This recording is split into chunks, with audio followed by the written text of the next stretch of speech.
This is Linda Lysakowski, and I want to talk to you about one of my nonprofit quick guides that I wrote with Joanne Oppelt, my dear friend and colleague.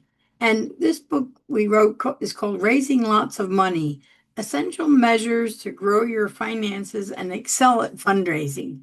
And I won't go into everything that we cover in this book, but I want to just read to you from one of the chapters on how much cost are you incurring? Because this is something that many people know that it takes money to raise money, but we don't often think about how much it is costing us to do different types of fundraising. So I'm just going to read to you from this one paragraph called the Cost to Raise $1. And it takes money to make money, as I said. Fundraising involves an investment today that produces results tomorrow.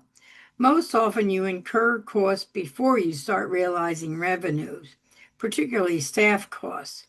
What results are reasonable to expect from your investment? How do you know your fundraising staff are doing their job? What does the data tell you?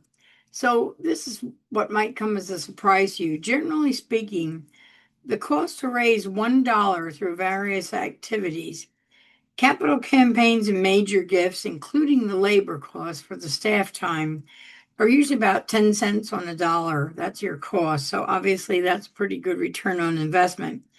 Grant writing, which again includes staff time, is about 20 cents per dollar. So that's not too bad.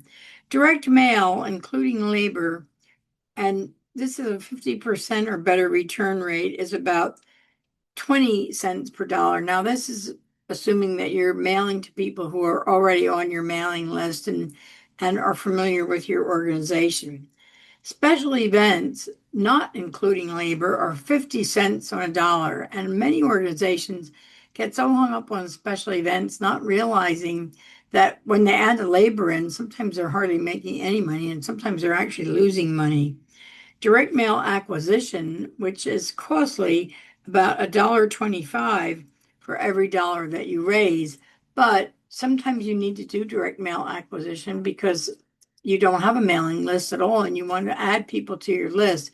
So if you handle those donors correctly and thank them and steward them properly and repeat your requests to them, you will be more successful and get down to that direct mail renewal, which is only 20 cents per dollar.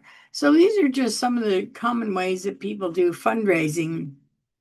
And I think it's important to measure your results. So I urge you to pick up this book and find out more about how to raise lots of money and still be efficient and effective. Thank you.